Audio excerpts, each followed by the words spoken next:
Եվրոպայում, եվրոպական տարբեր հարթակներում Փաշինյանի խոսույթին անդրադառնալով խաղաղություն, փաստորեն ասում են կա, դուք ասում եք չկա, անեքսիա եւ այլն։ Ուրեմն միջև ձեր հարցին պատասխանելը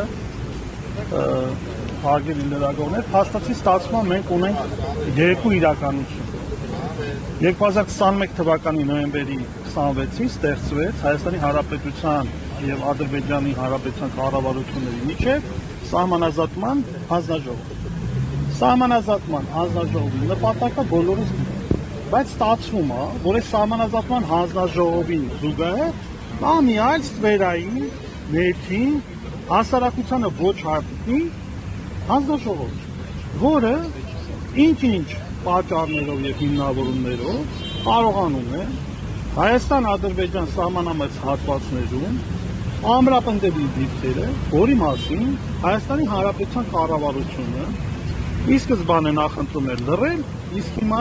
երբ որ պարոն Թաթյանի կողմից այս բացահայտումները արվեցին, իրանք հերքում են։ Այսինքն բանավոր պայմանավորվածությունները նկատի ունեք, բացի հանձնաժողովում քննարկվածը, այլ պայմանավորվածությունների հետևանքով են տեղի ունենում դրանք։ Եթե Հայաստանի Հանրապետության կառավարությունը չի բարձրաձայնում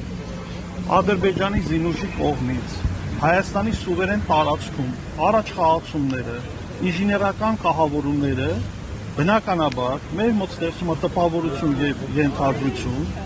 որ կա ինչ-ինչ պայմանավորվածություն, որի շրջանակներում այդ առաջխաղացումը տեղի է ունենում։ Հակառակ դեպքում ինչպես բացատրել։ Այսինքն այս բացահայտումների շրջանակներում բազմաթիվ նաեւ լրատվական գործակալություններ, կազմակերպություններ լրատվիչ փորձաքննություն իրականացրեցին եւ հավաստեցին, որ այդ ամենը կեղծ չէ։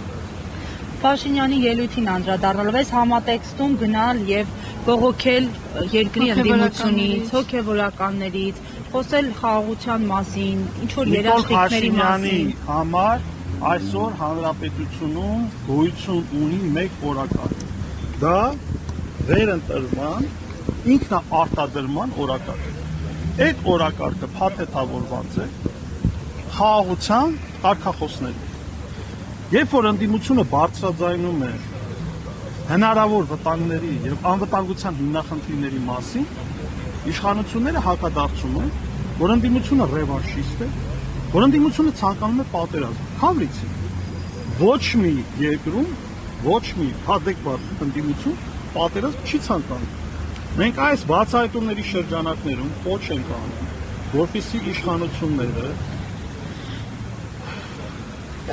ազնիվ լինեն, թափանցիկ լինեն եւ այն անդունդը, որը գոյություն ունի հիմա ժողովրդի եւ իշխանության միջեւ, կարողանան հստակ արժևորել, հասկանալ, որ իրենք այլևս չեն վայելում համաժողովրդական վստահություն, եւ 2021 թվականին